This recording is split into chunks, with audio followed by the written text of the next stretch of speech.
How about we talk a bunch of Alabama, Tennessee memories today?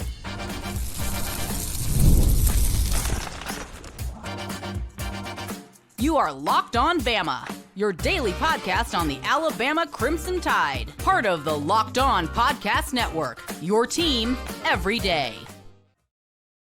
Hey, everybody, and welcome back into Locked On Bama, AHSA Radio Network's Luke Robinson. That's me. Alabama Internet Legend, Part 2, Michael Asian Jimmy Southern is with us today. I want to thank you every day for being here every day. Thank you, newbies, for being here today. And thanks, everybody, for making us your first listen every single day. You guys are the best. This episode is brought to you by FanDuel, by the way. First of all, Mike, thanks for filling in for Jimmy today. We appreciate that. And it's apropos considering we have some basketball to discuss in the third segment. Alabama's going to be playing in the Ballin' at Boutwell game against Florida State tonight. But, let's start with some Alabama-Tennessee stuff. This game really does provide a lot of memories. I mean, Alabama-Auburn's got, the kick six. It's got the Gravedigger. It's got the kick with Van Tiffin. It's got the reverse with Lawyer Till. It's got all these games that have their own names. But, I was going through some Tennessee games starting, when I first became aware of Alabama football. Yeah, I've been a fan since I was born, but, keeping up with actual memories. And I go back to 1987. I was at the game in Legion Field when Pierre Good had that 90-yard touchdown against Tennessee, and it was just an awesome moment. There was the game the year before that in Knoxville in 1986 when Bobby Humphrey went crazy. I think Alabama doubled them up 56-28. In 88, I was there in Knoxville, my first Alabama-Tennessee road trip, and I'll never forget it. It had a good moment because my father was trying to – it's a long story, but we took a dilapidated limousine up there for some reason, my family and another family. No idea why we did this, but it was it had roll down manual windows. That's how old it was. And we just drove up there like we were somebody. And my father was trying to direct traffic to get the limousine to back out of a parking space it was in. He may or may not have had 72 beers at the time or vodka and sodas. And a girl that was with us opened the limousine door and actually accidentally hit the car next to her. And it was an ugly, ratty car. And she said, oh, my God, she was only 15. She said, oh, my God, I'm so sorry. I can't believe. And the guy said, why don't you just get in the car, you blank? And my dad heard this. And the girl starts crying. I'm in the car with her. And I'm like, I heard the whole thing. And my dad comes over there and says, what's the problem? He said, that blank just hit my car with your limousine door. And Dad said, well, it looks to me like it did $500 worth of improvements to that piece of crap. And he said, the only thing uglier in your car is your wife. Oh, and I thought goodness. that was a great line. And the guy said a few more things, and it almost escalated, but we were able to stop everything from happening. But I mean, I was there in 89 in Legion Field with Saran Stacy explodes via Brent Musburger. I mean, there's just so many great third Saturday in October moments. What's your favorite one? Well, there's a lot of them. So if you look at the history of this series, it's usually in spurts. Traditionally, one side goes on a winning streak, lasts for a couple of years, and when the other side breaks it, then it's just jubilation. I mean, for me, my first taste is when Johnny Majors went on that 4-year run. You talked about the 86 team finally breaking that jinx because it started in Coach Bryant's last year. And then Bobby Humphrey, I remember, back then when you're younger, 4 years seems like 20 years. Losing 4 years in a row felt like 20 years. And to see Bobby Humphrey and them go up there in Knoxville and just run all over them was so satisfying. And then Alabama goes on that run. Even, Bill Curry kept it going. It just goes back and forth.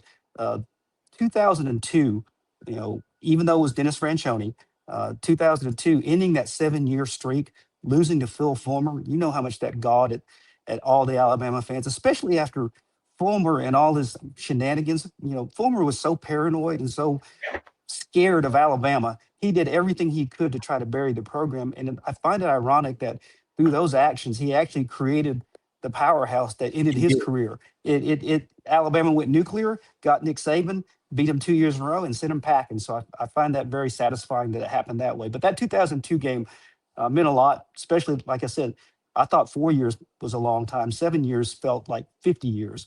So to see the team go up there, start off with the fumble return with Gerald Dixon, and just Santonio Beard, a Tennessee native, that made it even more sweeter. So 2002 was a special memory. I was able to go to that game and actually cover it with the Tuscaloosa Wow. News. And yeah, so Cecil Hurt and I left that Friday night after we put out the newspaper for high school football. We get up outside of Tennessee at about literally 3 a.m. We get about 4 or 5 hours sleep because Cecil had to do a radio interview. And then we met up with Tommy D's later, and then we kind of drove on in because it was a night game. But that was a fun time, and great to see Alabama in that streak in 2002. There are even some. I hesitate to bring them up because I know we're locked on Bama, so we want to keep it positive. But I was there for that quadruple overtime, or was it 5 overtimes when we lost 51-43, and they converted. I think it was a 4th and 19. It was a 4th and 19. I was on the sideline when through the pass. I was like, oh, this is 4th and 19, and they get like 21 yards. Oh, it was brutal. I mean, and you could tell the whole crowd was so ready to win that game. I mean, it was just. And that game took forever. And then of course Bookgate in 2007. I remember going to the game. We pulling up to the stadium to just get there and sort of feel the environment. And that's when everybody started learning, oh, we're going to be without 4 dudes for this game. I think Andre Smith was one of them, maybe. I can't remember who. No, it wasn't Andre Smith. It was Antoine Caldwell. I think you're right. Yeah. And it was Antoine Caldwell and 3 other guys that play. I can't remember who, but DJ Hall goes off, and we had one of those moments where they just left DJ Hall uncovered for a touchdown one time. I mean, it was amazing. And then the block, Cody block, Rocky block, whatever you want to call it, one of the loudest moments in Bryant-Denny history. When in 15, when Derrick Henry scores late. And Peyton Manning's on the sideline. You can tell how dejected he is. Jake Coker, who, I'll just throw a clue out there. Y'all remember the name Jake Coker because that may come up later in the week. But Jake Coker led the drive, had some great passes to Calvin Ridley that ended up leading to Derrick Henry's touchdown where he broke free a couple of tackles. And then Ryan Anderson sacks the Tennessee quarterback, and it fumbles. And it lands in the arms of Ashawn Robinson, who was, a couple of yards from scoring. And I'll never forget this. Again, I was there for that too, but I'll never forget that another relative of mine had bet a significant amount of money on Alabama to cover. And had Ashawn returned it for a touchdown, they cover easily. But they didn't, and they get it on the 2. And I remember talking to him on the phone, and it may or may not have been my father. And I remember he said, well, I think I'm going to get it. And I said, Dad, they're going to take a knee. They're going to take a knee. I mean, he's like, no, they won't. I was like, yeah, because the game's over. Saban would take a knee. Yeah, Saban would take a knee. And the game's over. If you take a knee, if you score, crazy things happen. But anyway, I mean, there've been so many fun games. I mean, I know a lot of Tennessee fans love that game from 2022. And, I'll just say again, I went on a show in Auburn yesterday. As a caller, I just called in because one of their fans called in and just said, what Alabama fans are making so much fun of us about whining about the officials. What if it happened to y'all? I was like, it did happen to us several times. And 2022 Tennessee is the greatest example. There was a targeting that they reviewed and somehow said wasn't targeting, which is insane. And then there was the phantom pass interference that was called 5 seconds too late that would have sealed the game for Alabama. And so we've all been there, Auburn. You don't have to say that it only happens to y'all. And by the way, those calls in Tennessee in 2022, I can think of when Auburn got an extra second in 2019 and got to line up to kick a field goal, and they ended up winning the game by a field goal. Games, things like that cost us national championship possibility. So, we've all been there, bro. You don't have to say anything about it.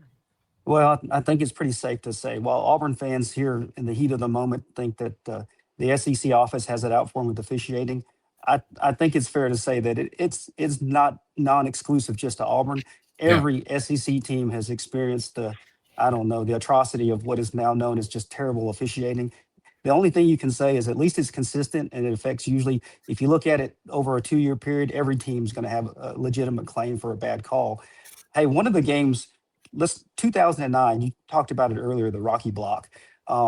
One thing I remember about that with Terrence Cody blocked 2 field goal attempts, but that last one where he got it, I was down on the field. I went down with Aaron Suttles. In the last 5 minutes, the media goes down on the field so they can follow the teams in for post game. So he and Aaron and I are actually standing there at the end zone that was it Daniel Lincoln is actually kicking the ball to. Mhm. And so as we're watching it, Cody breaks through and swats it away. But I will say this till my dying day. If Cody doesn't block the kick, Julio Jones blocks the kick. Oh yeah. If you go back and You look at see him any sky. video, Julio Jones looks like he's like 16 feet in the air. He Yeah. got so high in elevation. So I feel confident had Cody not broke through and got it, Julio Jones would have rejected that like a Charles Bediako shot. There's no doubt. I'm with you on that because, in fact, if you just look at the still shot, you Yes. would probably say Julio blocked that. I mean, if with the ball in trajectory in the air before Cody gets to it, you would say that. So, pretty incredible. And yeah, it's just some fun times. We're going to do a little. I know I've got on here injury updates, which we'll talk about some, and we got some recruiting visitor stuff. I'll probably mention them, but I'd set this up as if Jimmy ran into a little something he couldn't be here. And so thankfully Michael is able to step in and we appreciate it. But right now I got to tell you about a few of our wonderful sponsors. How about Supply House? Appreciate these guys so much being back on board with us. Means a lot to us. They are some good folks over at Supply House. And when the opening whistle blows on a new repair, get your crew moving forward with Supply House. Order today and see parts on your doorstep tomorrow. Over 280,000 plumbing, HVAC, and electrical items from the most trusted brands in the business. Their real-time inventory and honest lead times keep you from punting projects, while their industry-leading customer service always has your blind side covered. Join the free Trade Master program today and score serious perks like priority shipping, prices, and a dedicated support line.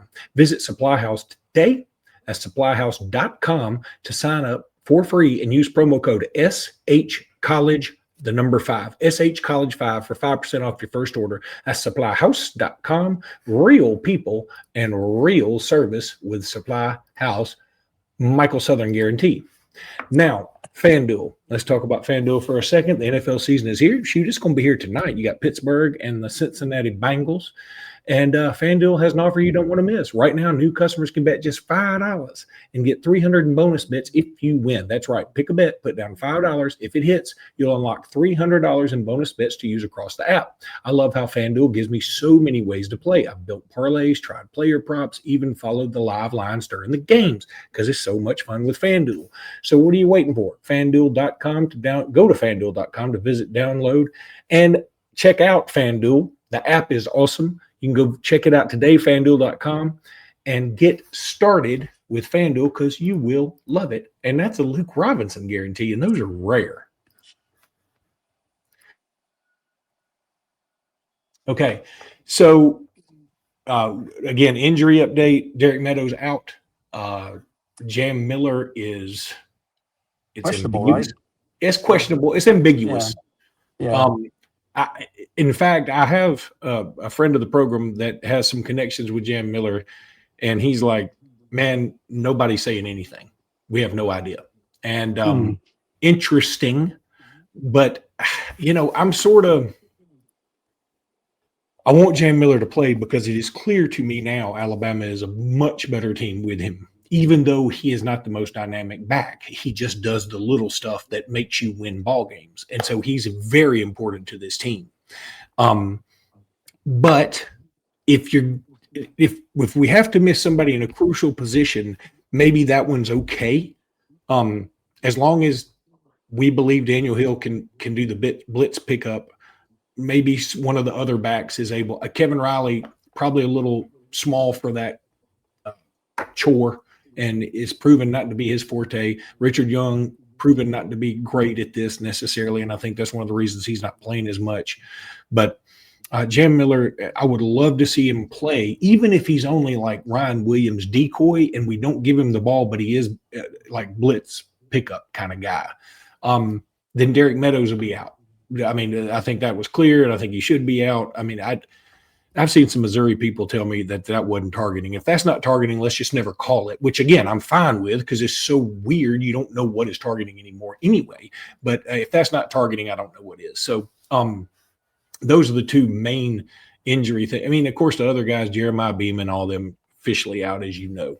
I want to do a little Alabama by the numbers because this is something on Bama Online that they do a great job with. Some very interesting things. Number one, I didn't know this. I should have known this, I feel like. Tennessee's number one in the country in scoring offense. Well, number one in scoring offense, and aren't they lead the SEC in both yardage and points? So they're a high scoring offense. The defense is that secondary is going to be tested, and I'm concerned about what kind of pass rush Alabama is going to be able to generate against Aguilar. That's the key right there.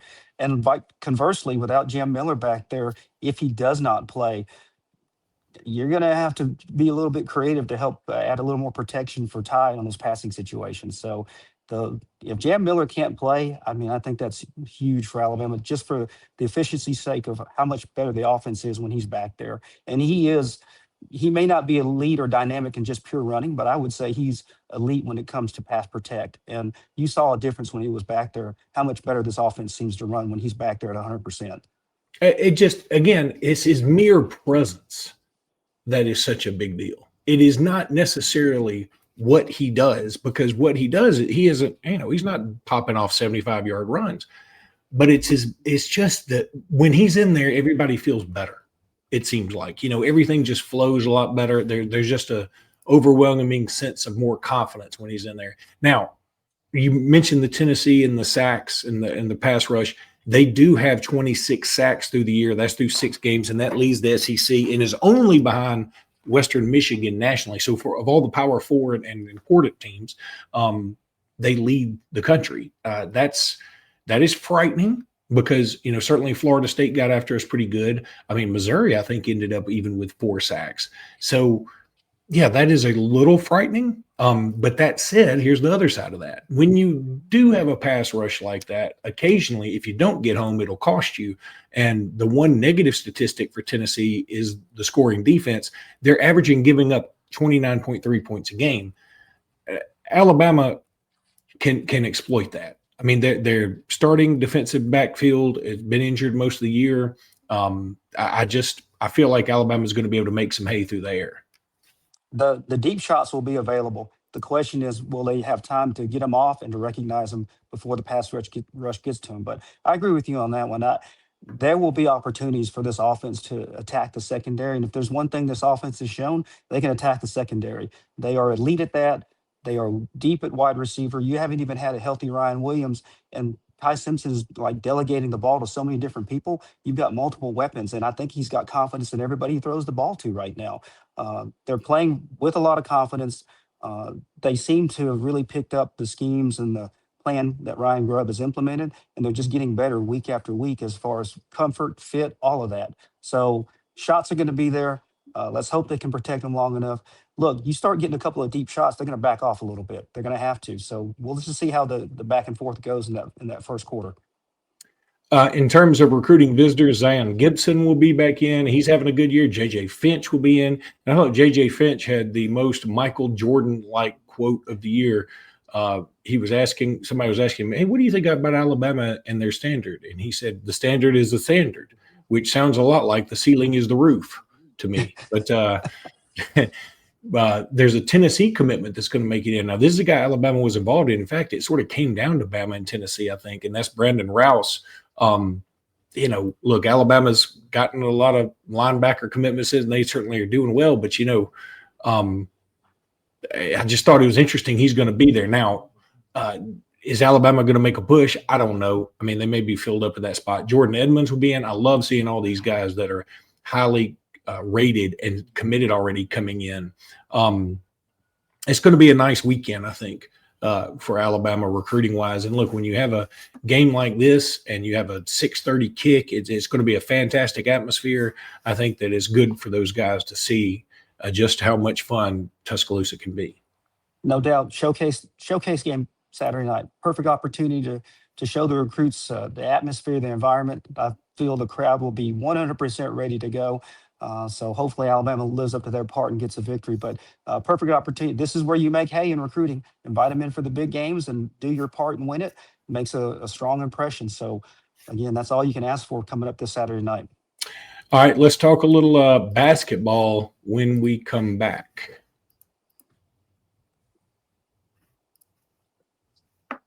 Mazda. Mazda, they craft cars for those who do more than simply move. Mazda delivers confidence with every ride with more IIHS Top Safety Plus picks awards than anyone else as of August 2025.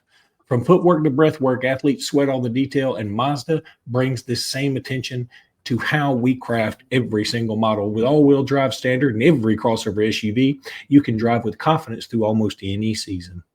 Like our players over here at Alabama, Mazda sweats every detail because when you make every move count, impossible becomes irrelevant. Mazda, move and be moved. Hey, I have one quick question on your live reads. The next time you have Peloton, you've got to put the picture up, man. I will. You know what? It's on. For those who don't know, it's a Yeah, picture that's that the you Luke Robinson created. guarantee. Yeah, It that's is the a Luke Luke Robinson Robinson. guarantee. It's a, and I mean, who knew that I'd do so much Peloton work in a I suit? know, that's right. But anyway, yeah, I'll put that picture up next time. Anywho, basketball tonight, balling at Boutwell. The Alabama women will play first, and if look, I encourage anybody to go. I'm not going to be able to go to that. I'm hoping to go to the Florida State game. First of all, though, just a quick recap because they did have balling at Boutwell last night with Auburn and Oklahoma State, and I didn't watch the whole thing. I know Auburn lost in overtime, which I know it's an exhibition, but anytime they lose, it's fun. I'm going to say that I noticed a difference already between a Bruce Pearl coached Auburn team and a Stephen Pearl coached Auburn team. Is it symbolic of how to be the rest of time? No. But it felt different. It just felt different. And so as an Alabama fan who doesn't want to see Auburn succeed very much, I think that's a positive. Now, Stephen Pearl may turn out to be, John Wooden reincarnated, but I thought last night it just felt that the energy wasn't there that's normally there whenever Auburn played under Bruce Pearl. They always seem to have a certain amount of energy. Well, let's just take it for what it is. It is an exhibition True. game. It is the debut of Stephen Pearl. There is going to be an adjustment period, a feeling out period. So this is not the finished product by any means. They're going to go through some growing pains. You know how it is with any coaching change. Seriously, the first 1/3 or 1/4 of the season or half the season is still an imprint from the previous coaching. You'll see some hiccups, some miscues. So I wouldn't read too much into it, but I will say, yes, I kind of hate watched last night too. So it was still kind of funny to watch. This morning on local radio in Tuscaloosa, someone said, with all the issues Auburn already has going on down there, they cannot afford to have a bad basketball team. So I actually thought that was pretty funny. I thought that was pretty funny this morning. No, that is true. Now, moving on to Alabama and Florida State tonight. Interesting matchup. Of course, Alabama gets a big-time transfer in from Florida State, and it'll be interesting to see how he responds to this exhibition game. And again, let's give the same caveat. This is an exhibition game. So if Alabama loses by 20, don't sweat it. Don't fret. Just like I probably shouldn't read too much in the whole Stephen Pearl thing. 100%, you're right. But I would like to see – I just want to see the energy. I feel like you can get a sense for how things are gelling. I thought it was interesting today. Maybe this article was put out last couple of days and I didn't check it, but CBS came out with their top 10 backcourts for the year. Alabama's one. Alabama's number one in the country, according to CBS, with Aiden Holloway, Reitzel, and of course, LeBaron Philon. And I was like, wow. I mean, I'm glad to see these guys get that kind of recognition. You would feel like, I hate saying this, you would feel like maybe they would have focused more on Reitzel if 100% and Philon. But I'm glad to see Aiden get his flowers because Aiden is better than people want to give him credit for. He has not yet lived up to the hype that he had going into his freshman year at Auburn, 100%. But maybe it's coming, right? So what I've been able to see of Aiden, I've been fortunate enough to see a practice. The one practice I saw, Aiden Holloway was just shooting the lights out, and you can see some intensity on defense. Is he going to be Herb Jones on defense? No, his body type's not going to allow him to be that. But Aiden Holloway is going to be a key key player in the success of this Alabama team. What I want to see tonight in the exhibition game, I want to see the freshmen. I want to see, I want to see London Jemison, Davion Hannah. I want to see Collins Onyeka, and I want to see Amari Allen. Those three of those four for sure are going to challenge for playing time. Who of that group are you most excited for? I'm going to tell you, like for me, it's Amari Allen, just because I've heard so many wonderful things. But lately, there's been so much talk about Hannah and his defense. And yeah, so Davion Hannah, what I saw is very good defensively.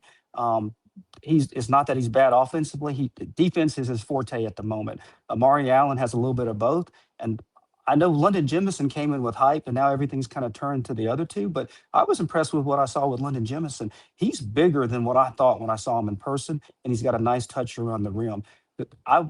I'm sure Alabama's going to empty the bench, and you're going to see a lot of players out there today or tonight. I expect high intensity because guess what? People want to play. And how do you get playing time? You have to hustle. Otherwise, coach is not going to play you. If you hustle, he's going to get you out there. So I expect high energy from the team. I expect to see a lot of the freshmen get opportunity to see what they can do. And again, like you said, regardless of the outcome, it is an exhibition. This is the experimental mode. He needs to get a lineup together because after the first game against North Dakota, you're already on the road in New York playing St. John's. Yeah. You play 4 ranked teams in a row, kind of like the football team after the first game. So, but I am looking forward to seeing those freshmen. I think you're gonna like the freshmen. Look, their body types are similar.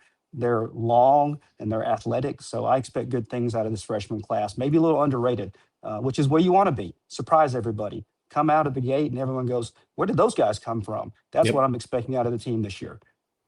It's funny you mentioned the game in Madison Square Garden against St. John's, second game of the year. I'm looking forward to that. There is now an opportunity. I didn't think I was going to be able to do it, but I might be going to that game now and trying to fly back in time for the LSU game. So that's what I'm working on. And then there's the games in Vegas, and a buddy of mine have already decided we're going to that just before Thanksgiving. And so, I'm looking forward to both of that. So I'm excited to travel with the Hoops team. I went to Vegas several years ago. I think Auburn played UNLV and we played Oregon, if I remember right, maybe 10 or 12, 15 years ago, somewhere in there. And I really enjoyed that trip. That was a lot of fun. And so I'm excited to go back and watch the basketball team. And hopefully they're going to play really well tonight and give us all a lot of hope. And who's the second exhibition game? Do you know, Michael? It's Furman. They're going to be at Furman. Okay. Interesting that we traveled to Furman for that, but I kind of like it. I mean, I like it. Just go ahead and get life on the road under your belt, right? Yeah. Well, I will say this about the team, and I may be wrong, but I think this team has a chance to be very good. I'm not willing to say they're going to be great yet, but I think they have an opportunity to be very good. I think they could surprise some people. I think ultimately the team will go as deep as the front court develops. The backcourt's not a problem. They're going to have talented backcourt. They're not going to have nowhere near as many deficiencies, in the perimeter as far as defense is concerned. But you're going to have someone in that front court step up as an alpha. You're either going to look. Aiden Sherrell's going to either have to take the next leap. Noah Williamson, he has a skill set but not athleticism, so you're going to have to find the right situations to put him in there. You may have to throw the freshman Collins Onyeka out there to the Wolves because he's a big body. But who's an early enrollee, by the way. I mean, he's like he skipped his senior year. So, I mean, be patient, guys. And Taylor Bowen has good length. Looks like he can be a good defender. He's got good shots from the outside. Don't know from a physical matchup when you get in some of those rugged games how well he'll be durable-wise. But, again, I think the ultimate outcome for this team, how deep they go in any kind of postseason, is going to be how much this front court develops to complement that backcourt. Well, I mean, I wore this in honor. Oh, yeah. Hey, let's all be in Indianapolis come April. That'd be great. Oh, man, I'd love to go to Indy and do that. What a great – that's probably my favorite place for a Final Four, too. Yeah. I used to go to Indianapolis twice a year in another business, and I love going up there every trip. Always had a good time. All right. But listen, man, thank you so much. Last minute fill in for regular Jimmy. So we appreciate you. I mean, you're the best. Decaf Jimmy. Decaf Jimmy. You may be a little more caffeinated than Jimmy. All right. I don't know. Jimmy is usually not. I mean, he's so like he's so focused. He's so like, and you might be a little more energetic. I did that. So usually I'm the energy. I'm the caffeinated guy. I'm the Okay. caffeinated All right. / meth guy. So Oh, yeah, but anyway, appreciate you, man. Thank you so much. Great job. And anytime. until next time, roll tide, everybody. Roll Tide.